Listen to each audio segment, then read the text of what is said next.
Chelsea take on PSG in the Club World Cup final tomorrow in what will be the toughest test we have faced in a long time. A second ever Club World Cup win awaits if we can best the team standing across from us, so what do we have to do tactically in order to beat them? Well, we're going to talk all about that today, and it starts with the lineup, so let's take a swift look at the Chelsea team that I would select for this game. I'll be putting our Chelsea side into our standard 4-3-3, and this will change in-game, and we'll talk about that in a moment. I expect a strong lineup due to us having no suspensions. First up in goal will be Robert Sanchez once again. He hasn't put much of a foot wrong throughout the CWC and remains our number one. The back four is where some changes come. Reece James is back from his small injury precaution, so he replaces Malo Gusto at right back. The centre-back partnership sees Tosin Adadibioyo retain his place alongside a returning Levi Colwill on the left. Finally, at left back is Marc Cucurella, as is ever the case. Moving into midfield, we'll be staying the same as against Fluminense. Moises Caicedo starts in the deepest role despite his late knock last time out. Ahead of him are of course the creative duo of Cole Palmer and Enzo Fernandez, who is the competition's top assister currently. That just leaves the three attackers, and there will be one singular change here. Pedro Neto continues his fantastic form on the right side, but I would personally opt to play Joao Pedro on the left for reasons I'll talk about in a moment, instead of Christo Nkunku. That means that Liam Delap returns to the number 9 position where he will lead the line. That's the team lined up, and if you want to get yourself lined up in a Chelsea shirt as well, then check out today's video sponsor, Go Goal Shop. Go Goal Shop is the best place for you to reliably get quality, authentic football shirts for an insanely cheap price. I was able to get both the Chelsea home and away kit for this season, along with this classic Chelsea shirt from the 2004-05 season as well. The good people at GGS have also given me a discount code, so you can get an extra 15% off when you use the promo code MONO at checkout. Every purchase you make helps fund the creation of my content, so if you want to support me further whilst also getting yourself some apparel for less, then get yourself over there using the referral link down in the description or in the pinned comment underneath. Thank you once again to Go Goal Shop for sponsoring the channel. Now let's talk tactics. Alright, so here we have the two teams. The Chelsea side that I put out as my kind of, personal pick, but also PSG team, which I kind of expect to see. Now, this is completely unchanged from the game against Real Madrid, and I think that that's the way they will set up. They have a couple of suspensions for this final, I think mainly in defence, if I remember correctly, so that's why there's a few changes here.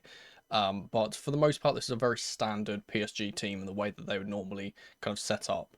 Now, this is an odd one to break down stylistically because the teams are both very similar in terms of the systems that they use and the methodology that they use. Most of what I'll be discussing here is a bit of a double-edged sword, as it can be used against us as well as help us. Let's first talk about PSG and tell me if this sounds familiar. They are a side that plays a 4-3-3. Obviously having these 4 across the back line, the 3 in midfield and 3 attackers up top.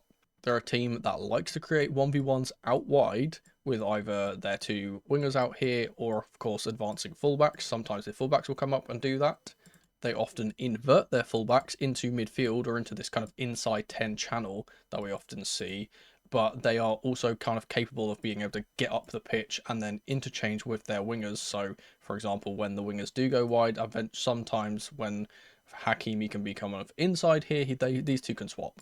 And this is something they do quite often, where they will put their they'll put their wide man out here, say it's Hakimi, so he gets attention, so these more creative players can get inside and kind of, look for balls in behind or look across for their teammates or, look for a midfield advance runner, for example, Fabian Ruiz, who constantly kind of ends up in these positions to go forward and get attacks on goal. They do this very, very often, and again, it's very similar to our system in the way that it doesn't really have player profiles in certain roles. It's very much just positional play. So for example, they don't consider this wide position a fullback, they don't consider it a winger, it's just a wide player. Now we obviously see this quite often with our team, but they do it very, very smartly in the fact that it depends on kind of what phase of build-up they're in, depends on where they are. Now, I think the common thing that we kind of see from PSG is that they leave their wingers Kvaratskhelia and Desiree Doué really, really wide on the touchline, almost hugging the touchline to the point where it kind of forces the opposition to do one of two things. You either go out towards these two and create this extra space here for, again, for those kind of little pockets of space for someone like Neves or Hakimi who gets up top here, but also kind of gives you the avenue to play the ball into behind when someone like Dembele can make that run into that channel, or, you know, Fabian Ruiz can kind of rotate into Dembele's position as he kind of relinquishes that and goes forward. But at the same time, that's just kind of through the first kind of phase of build-up where they kind of set these guys out really wide. Eventually, what will kind of end up happening during, you know, a lot of possession is that they'll replace these wide players with the fullbacks, whether that's Menge on this left hand side, or Hakimi, who can get really high. And what that then allows them to do is keep the same kind of system going, with obviously them having the gaps here, and then they can allow obviously the more kind of attacking players, a Doué or Kvaratskhelia, kind of to go inside. So the problem is here, as I said, there's kind of two things you can do. You either go out to this kind of initial wide setup and relinquish this space into these gaps, or you sit back and you don't do that, and then you give these guys space and time on the outside to try and take on their men, go around the outside, and then obviously get balls into the box.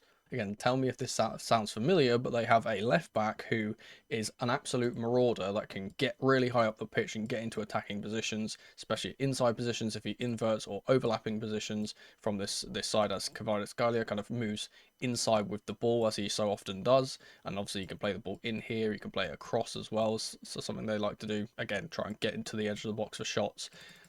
Or, again, he can be an absolute phenomenal defensive left back and stay back and do his defensive duties as well. They're a team that likes to pass their way out of possession. They like being pressed. They kind of allow you to, you know, it's usually Vitinha. We obviously talk about Vitinha a lot when it comes to this system, because he's usually the man that gets free. He can drift across the midfield as he kind of wants to, even at times joining the back line and kind of making that three at the back that we often see with our team when we kind of invert one of our fullbacks.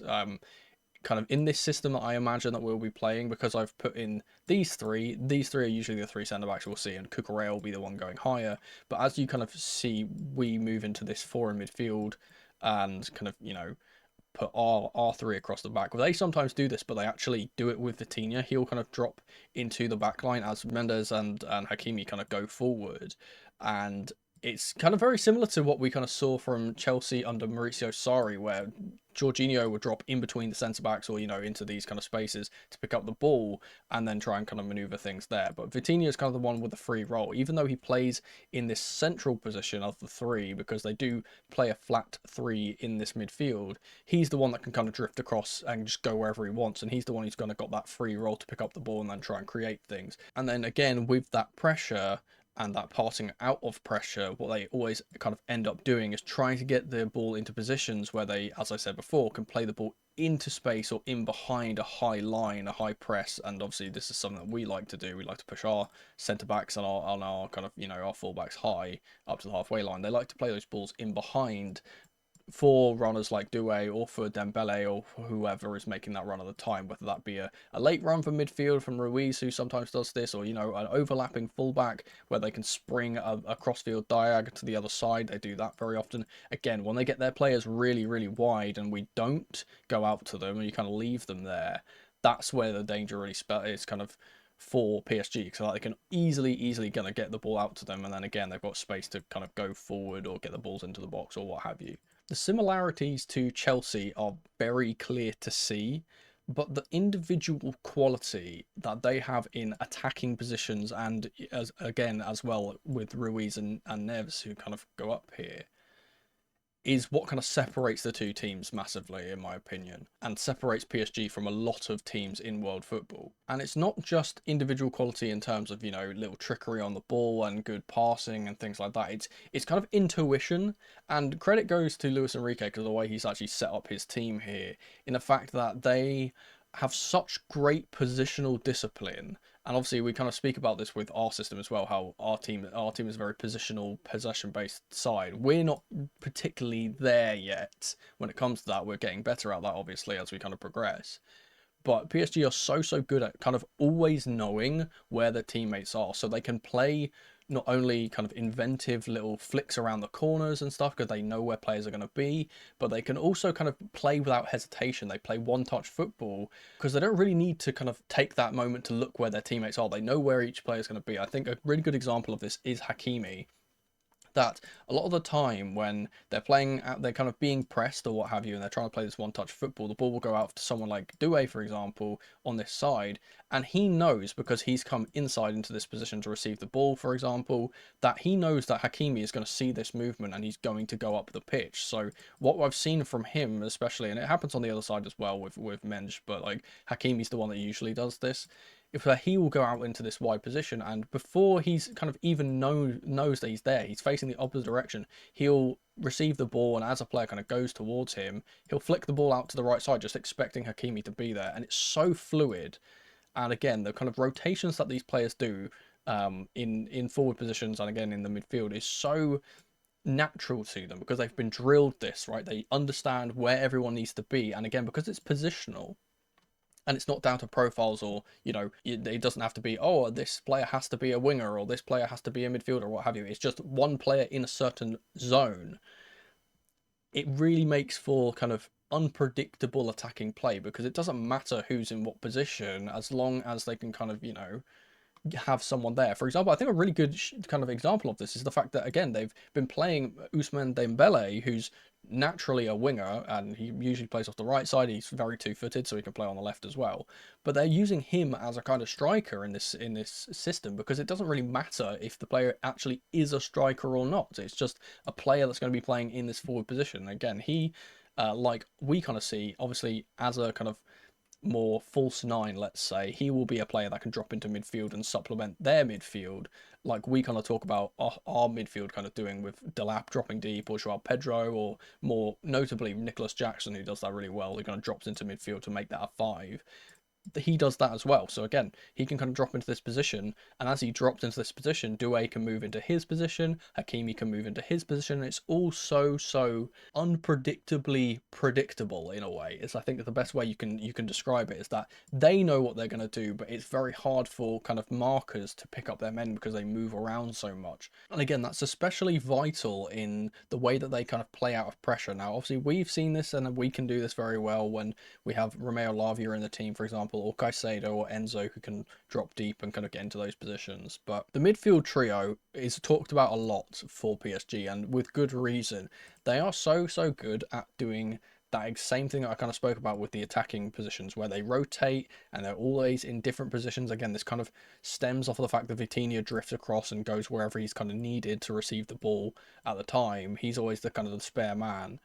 And once they can kind of get the ball around the kind of initial press that the team will kind of put on them, say again, ball around the corner to Neves or what have you, that's when the kind of inventive little flicks, one-touch passing, and allows them to kind of progress up the pitch and get attacking opportunities against against the press. And again, as teams bring their centre backs higher, there's a lot more space for them to attack into with a ball over the top, for example. And specifically when they get into those scenarios, for example, say they have played out here, and obviously we've got our players quite high here. Cucurella, for example, will be trying to get back, but what this kind of spells now is that when they're on their transitional attacks, and I'm not talking about counter attacks, I'm talking about transitional attacks that are played through the pressure. It's something that we do very often. When they get into these positions, for example, like Doué out wide here, it's just then a matter of, can they kind of win their individual battles? Can they win those 1v1s that they like to create out wide? Can Doué get the better of, for example, Levi Colwill here, get into the box and either get a shot across or a cutback, or,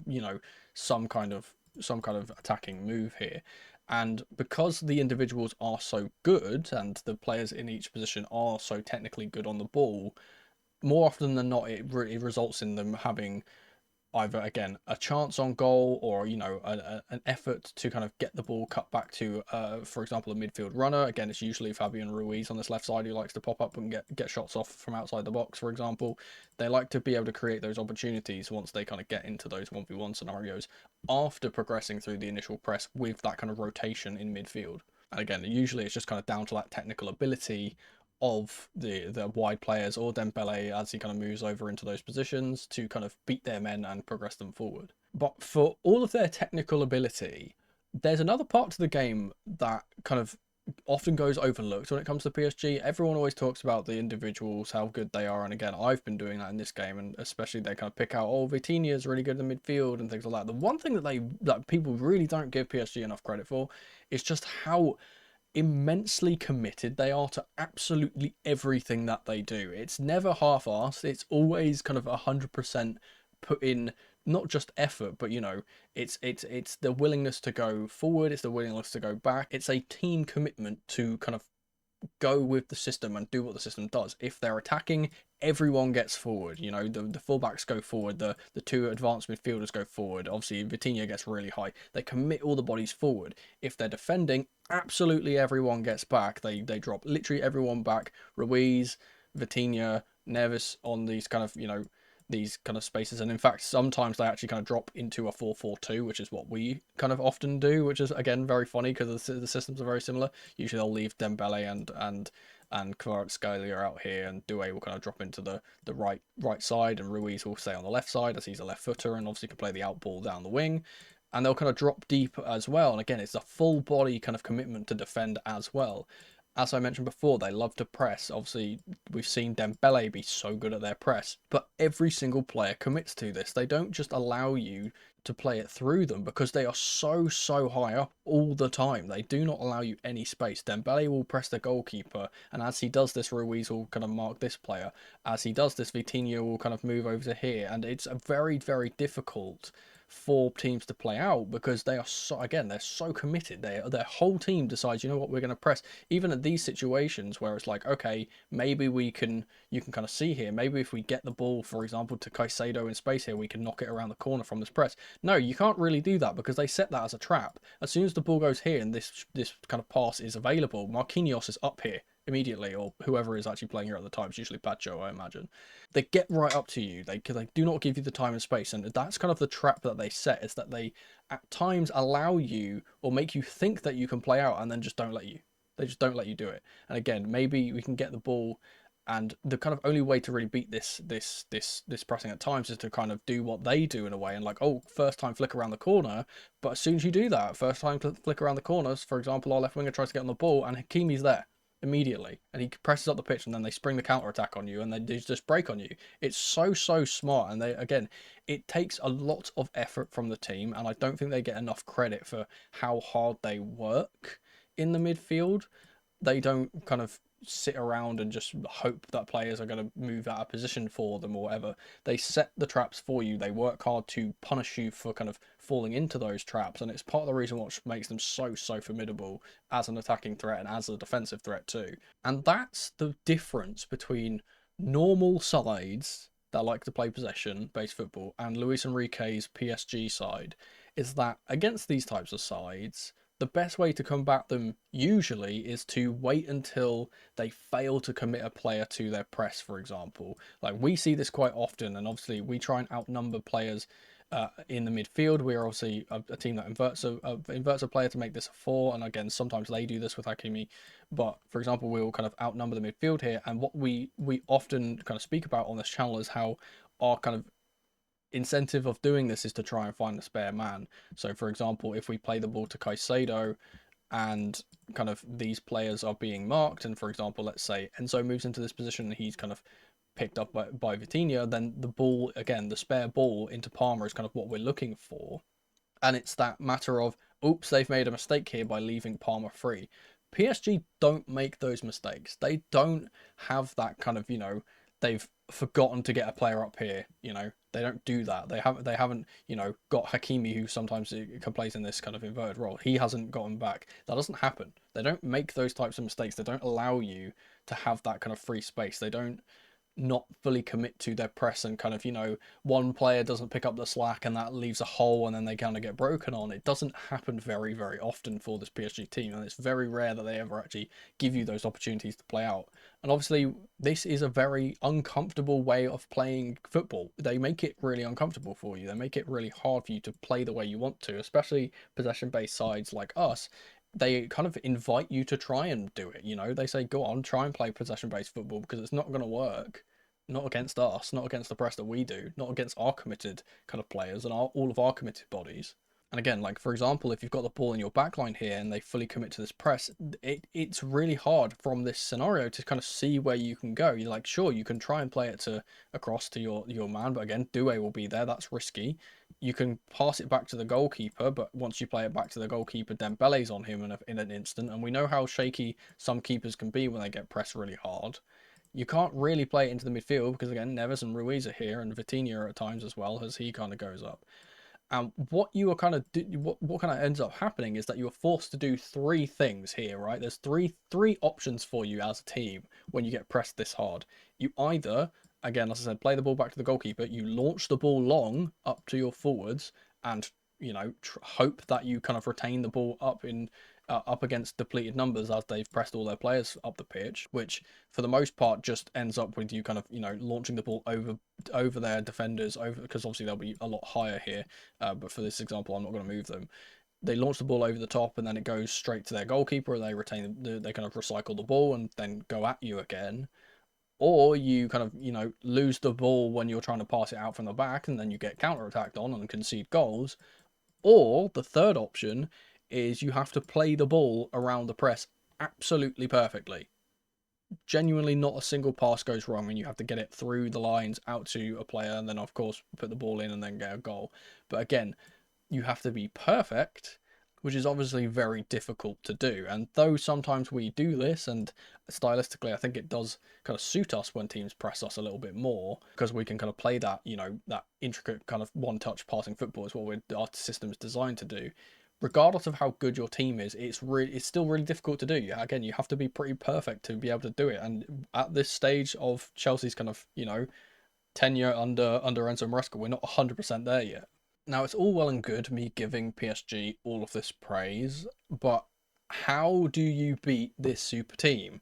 Because they're not invincible, of course, but how do Chelsea, as the underdogs, overcome this giant gap between the two sides? Because let's be honest, there is a giant gap in the two teams, and we are by far the underdogs in this game. Well, the first is to do exactly what I just spoke about. It's to play the ball around the PSG press and use that overcommittal of bodies, because they do commit everyone forward to do what we do best. And that's what I kind of hinted at earlier, is that transitional attacks whilst in possession. It's a weird kind of thing to talk about, because usually when we talk about transitions, we're talking about counter-attacking against the run of play after they've been on an attack. But what we kind of do is similar to a counter-attack, but obviously it's not from their possession, right? So as they kind of commit everyone forward here, for example, let's actually move these players really far back. As they kind of commit forward and they've pressed up really high, what we can obviously try and do is find a spare man in every scenario, because they don't have the extra man here. And if any team in possession, and this is just a basic thing of football in general, any team in possession always does have the spare man, because they have the goalkeeper to be in possession and the opposition doesn't have the goalkeeper. So it's always an 11v10 in that regard. It's always just about finding the spare man. I think that for the most part, Tosin's going to be really, really important in this game. Whoever's playing centre back is going to be really, really important to try and get the ball through the initial press into a spare player here, who for the majority of the time I imagine will be Enzo, because Palmer kind of gets marked out of games and he doesn't really kind of isn't really allowed the time and space to kind of get on the ball. In fact, actually, these two would probably be this way around for the actual game, with Enzo kind of being this pocket. And we need to, as I said, be able to navigate the press really well. And if we can find that spare man, for example, Enzo here, and we kind of get the ball here, now once we can be able to turn, again, this is where the kind of danger goes, is that if we can play it out from the pressure and they've committed their 5 forwards, it's usually a 5-man press, again, very similar to us. We have 5 up the pitch, 5 back as well. That's, again, very similar stylistically, the two teams. If we can kind of get our player on the ball here, now you can see where the danger is, that they've got the players committed forward. Obviously, they'll have Hakimi and Mendes kind of blocking these two runners. And what ends up happening now is that one ball over the top, whether that's for Delap or Jackson or, Joao Pedro or one of the wingers, again, Neto can kind of run in behind. He's very good at doing that. Once we kind of play through the pressure, it's now like, hey, can we kind of break on them and punish them for committing their bodies so high? Because now we have all of this space to run into. And again, that's another thing where you kind of have to be pretty perfect, because if you get this ball wrong, obviously it just falls straight to Donnarumma. Then they go again and kind of recycle the ball and go against you. The other option, of course, is when we get into these scenarios, can we play the ball out wide to, for example, Pedro Neto, who's a very tricky winger, and try and, again, win our 1v1s. We always talk about how PSG kind of need to win their 1v1s. That's what we do as well. We get our 1v1s out wide. If we can win these duels, for example, if Neto can go around his Portuguese teammate here and kind of get going, then that gives us the opportunity to not only try and swing balls into the box or, cut inside for shots or what have you, but just, create opportunities that would not be as easy to create if they didn't commit this high up the pitch. That's one thing that, as I said, I praise them for committing their bodies forward, but it is a dangerous game, and they do it knowing that they have to do it successfully, and they have to be pretty perfect with their pressure as well, because you can kind of be broken on, you can be played around if you are committed really, really high. And again, I think largely this game is going to be dependent on individual battles all over the pitch and who can kind of get the better of their man. For example, if again, James, who we kind of speak about being a really, really good one-on-one defender, if he's able to lock up Kvaratskhelia here on the left-hand side, that bodes well for us. If we're able to, stop players like Dembele dropping into the hole and kind of getting on the ball because Caicedo is kind of moving on to him. We know how good Caicedo is. Again, that spells good for us. And again, I think in midfield especially, that's really important to win the midfield battle. Obviously, their midfield with Vitinha, Neves, and Ruiz have been so good. That's been the kind of story of their team, is how good those are. However, we do have the kind of gem in the crown jewel of midfields here with Caicedo. I think he's a real difference maker, and that's something which they all kind of have to watch out for. Obviously, we have Cucurella again, who's nuts in the press, who can be a nuisance here when he moves into midfield. But it will be a matter of can we win individual battles throughout all of the pitch, but especially in that midfield area. And then once those midfield battles are won from either team, it just again goes down to which one of these two kind of great possession based sides can actually take their chances once they kind of get the chance to play that way, play through the pressure, win their individual duels. Can they, for example, if Kvaratskhelia can get around the outside of James, can he now provide a good ball into the box for Dembele or Doué or a runner from midfield? Like, once that happens, and I genuinely think that this game could be decided on which team is the more clinical at the time. It's really who's going to turn up on the day. The second way that we can beat this PSG team is a bit weird, but it's to kind of play as we're being billed in a way and play like the underdogs. Now, PSG at times have struggled to beat teams that work extremely hard in defence, are pragmatic with them sitting deep,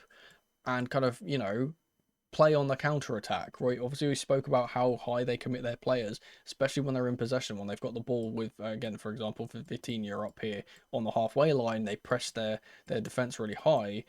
If they lose the ball from these scenarios, they do have the space in behind to kind of be attacked. That's something that they do have. And obviously, Donnarumma will act as a sweeper, but sometimes he can't always get to the ball, And there's 3 games in recent times that I kind of want to highlight, which kind of shows this off really, really well. Their recent loss to Botafogo, their loss to our sister club, RC Strasbourg, in the league, who are similar to us in the way that we play. Again, very good positional, possession-based side under Liam Rossigna, and the game versus UGC Nice a few weeks before that game, right? If you look at the stats of all of these games, one thing is immediately made abundantly clear. Teams that sit back and let PSG have a large majority of the ball, almost incredibly amounts of the ball that they give up, but are unwavering in the defence and work hard to block, clear, and force PSG to take inaccurate pot shots, are the teams that have caused them the most frustration. Obviously, with a team like PSG that are so creative and are so good in possession, doing this is a bit risky because they could just pick you apart with one pass. But it's these really pragmatic sides that have caused them the most issue, and obviously they play much better when there is, the space in behind. They're so good at playing into space, and as I said before, picking up those positions where they can kind of play the ball in behind in these kind of half spaces in the inside 10 kind of positions and play it into those inside channels, that when that space isn't there and the team that they're against is sitting back really, really deep, they find it a little bit more difficult. And obviously this isn't going to work 100% of the time because, again, PSG are a very good creative side. They're very good at moving the ball quickly and trying to make gaps even against pragmatic sides, and I'm not expecting us to go full Tony Pulis Stoke City for the majority of the game, but there would be some merit for us to opting to relinquish the ball and allow them to have it more than we would usually do, and use our excellent hard working defense to limit them to less clear cut chances. Because if we, do play the way that we normally will do, they will just have the chances to play the ball in behind and break on us and create those easy kind of opportunities. And I think limiting them to, again, shots from outside the box, for example, or, half chances serves us really well in the fact that, again, they are a team that makes a lot of good chances, and we kind of need to stifle that as much as we possibly can. And I think something that's gone under the radar about Chelsea as of late is simply how hard we have been to break down. Our defense has been really, really good. And I'm going to say a stat here, and this is quite a kind of crazy in a way. We have only conceded 17 goals in the space of our last 25 matches. It might not sound incredible after me just saying that, but I think what really puts it into perspective is that PSG themselves, who are known to be a very good defensive side as well as an attacking side, again, the best team in Europe at the moment, and arguably the best team on the planet at the moment, they themselves have conceded 23 in 25 matches, and they're the best team in Europe. So we've technically got a better defence. And I know there's going to be the argument that obviously the competitions that we've been playing in for example, the Conference League is not as good as the Champions League, but you could also make the counter argument that our league games are much tougher because, again, the Premier League is much kind of tougher than the Liga is. I think it's gone really under the radar just how stubborn our kind of defense has been. And again, we talk about how it's those physical, hard-working teams that have kind of made them struggle, like Botafogo, right? They really, really struggled against Botafogo, and in general, the South American teams kind of took it to a lot of the European teams and, again, Asian teams and African teams in the tournament because they have kind of were much fitter, and again, they just had much more effort than those other teams did. Obviously, both of these sides fell victim to a Brazilian team in the group stage, obviously us losing to Flamengo and them losing to Botafogo. And though those kind of losses were slightly different in the way that they happened, they both were off of the back of their opposition, those two Brazilian sides, being way quicker and way more athletic and way more kind of hard working at the time. And as I spoke about before, PSG are a very hard working side, but even they kind of got shell shocked, as it were, to how defensively astute and how hard working and pragmatic the Botafogo were. And as for Chelsea, apart from Flamengo, every team in this tournament that we've come up against, including a good team like Benfica, have struggled to get past our backline. And like Botafogo before them, they caused a large upset simply because they outworked the opposition team. And though, as I said, it's really difficult to outwork a side like PSG because they do commit everyone forward when they attack and they do commit everyone back when they defend, and they're very hard working to do that. It's what we will have to do in order to one-up them here. And again, once we kind of win the ball back with that pragmatism and we win the ball back in midfield, for example, let's say it's Caicedo who wins the ball back, then it's a matter of, can we spring the counter-attack with the likes of Pedro Neto running in behind or what have you. And this is part of the reason why I've put Joao Pedro on the left-hand side here, because what we often do when we are defending, and we are defending deep, is we move into a 4-4-2. Now, I spoke about this slightly earlier when I was talking about them, how they kind of do this. And what we usually kind of see here is that, obviously, we'll have someone like Neto will play on this right side. We have the four across the back line with Cucurella or what have you, right? We have, and I'm going to leave him here so he's not behind the camera. But we have the full back here with our back line. We put Pedro Neto on the right hand side as this right mid. We bring Palmer over this left hand side, or even sometimes Enzo will go out here. It's just depending on who's there at the time. And a lot of the time, what we kind of usually do is we'll leave whoever our central striker is, in this case it's Delap, with Palmer up top and kind of drop our left winger into this 4-4-2. But this doesn't really help us in terms of, it helps us be pragmatic, and also we have those two banks of four that are hard to break down, and we have an out ball for players up here. But it doesn't really help us in terms of holding up the ball particularly well. So what I kind of want us to do instead is, instead of the left winger dropping back here, is to not play a left winger. And obviously we're not going to have Noni Madueke because he's not going to play. And even though we could play in Nkunku, I think that it would be, and he's played well in recent games, admittedly, I don't think that he would kind of suit what I'm about to say as well as Joao Pedro. But what I think we should do instead is move Palmer out to this left-hand side, where, again, if he kind of receives the ball after we've won it, he can play the ball down the line and play against this kind of high line and play into space. But what it allows us to do is then play with two strikers up top with Pedro and Delap that are very, very good at playing up against centre backs and winning the duels, especially Delap. I feel like what we can do is if we receive the ball, for example, and Sanchez gets it, we know how Sanchez likes to try and play long balls when he can. He knows, like, he always tries, and though it doesn't often happen, he always tries to, quickly throw the ball out and get us going forward. He loves doing that. For example, with Neto, who will kind of run out on the ball, run out into space, and he'll kind of throw the ball to him, or throw it to Caicedo, and Caicedo can kind of progress us forward.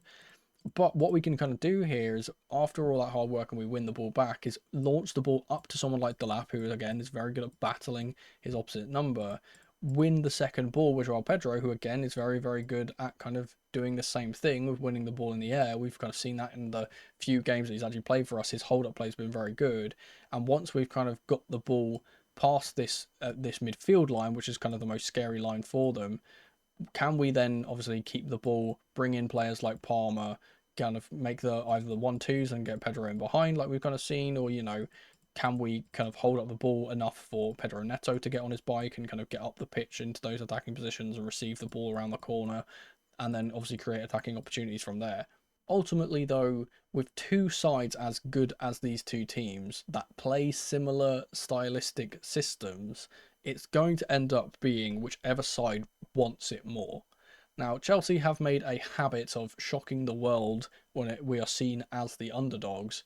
So, like Barcelona, like Munich, like Porto, let's hope we can cause another momentous upset and win the Club World Cup for a second time.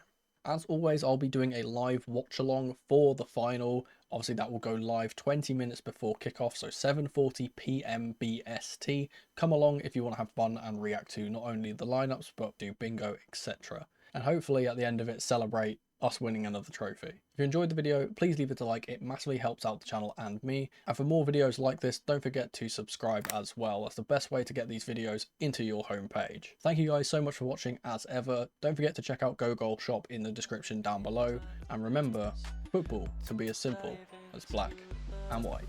Something ain't right, I'm drowning in the ocean. I'm still alive, but I feel the fall in my ocean. I lost the fight and now I'm finally floating, but I still try to hide my emotion. Who am I in pieces? I've been broken. It's black and white, but my eyes are finally open.